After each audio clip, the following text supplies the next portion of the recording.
こうして講座でお話を語るのももう1ヶ月経ったんだね。最初は少し不安だったんだけれど、気づけば私も音ちゃんもそれぞれ4本ずつ物語を語り終えたね。ええ、少しずつかもしれないけれど、時間の流れを確かに実感するわね。1ヶ月を振り返ってみようよ。藤森は最初に告白の代行を頼まれて、次に履歴書を書かされて、さらにはパンケーキを食べに行ったら店が閉まってて、最後の2話は別れ話の代行と離婚の見届けだったね。こうして聞くと便利屋というより感情処理係ね。ほんとそれ。藤森さん、自分では淡々としてるけど、やってることは結構重たい。誰かの人生の分岐点に毎回立ち会わされてるんだよね。それでも彼は逃げない。断らないんだよね。おかしいな、変だなって思っても相手の顔を見たら引き受けちゃう。あれは優しさなのか諦めなのか、多分本人にも分かってない。だからこそ物語として成立する。そうそう、立派なヒーローじゃないし、かっこいいことも言わない。でもああいう人が現実には一番信用できるのかもね。そうかもしれないわね。ユナに比べて私が語ってきた物語は随分静かだったわね。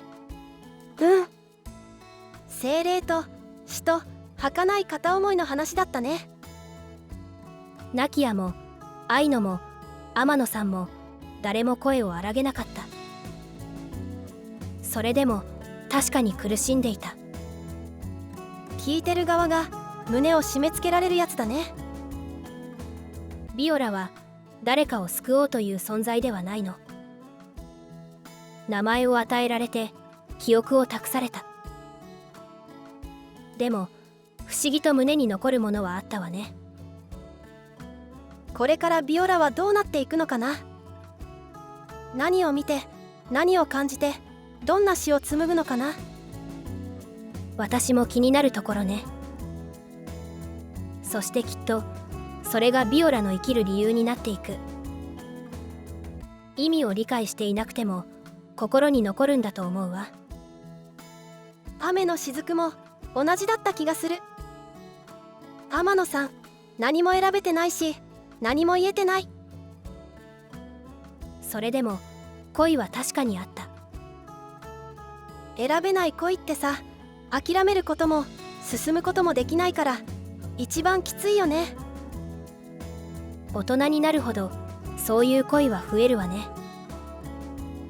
立場や関係が複雑になって簡単に答えを出せなくなる。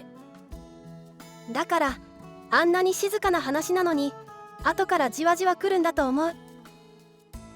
感情を説明しすぎない分、聞く側が自分の記憶を重ねてしまうのかもしれないわね。こうして振り返るとさ、私のコメディと音ちゃんの静かな物語、全然違う別物なのにちゃんと同じ場所を見てた気がする。ええ、どれも人の弱さを否定していない。弱いまま生きてる人たちだよね。それを1ヶ月講座から語ってきたのね。そうだね。さて、じゃあそろそろ次の話をしよっか。来週からは新しい物語を語り始めるわ。私は日本の高校生が主人公の学園コメディ。第1回の原稿はもうもらっているけれど、いきなりとんでもない展開だよ。そうなの。まあユナらしくていいんじゃないかしら。私らしいって何さ。そういう音ちゃんはどうなの？私は大人向けのラブコメディを語る予定よ。社会人の2人の甘すぎないでもにやりとできる内容よ。こうして聞くと私たちの語る物語って全然違う雰囲気だよね。ジャンルも温度も違うけど、それがこの講座の面白さだと思う。同じ場所で気質の違う話家2人が質感の違う物語を語る。それが語り小屋の魅力なのかなと私は思うわ。というわけで皆さん、新しいお話を楽しみにしていてください。よかったら私たちの語りに引き続き付き合ってください。それでは次回の動画まで。ごきげんよう。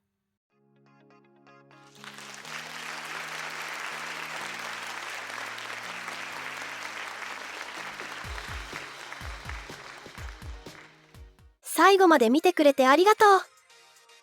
チャンネル登録や高評価、コメントをしてもらえると嬉しいわ。私たちの SNS は概要欄に載っているから、よかったらチェックしてみてね。高辻さんの小説版テキストもあるから、そちらもぜひ読んでみて。それじゃあ次回の動画まで。ごきげんよう。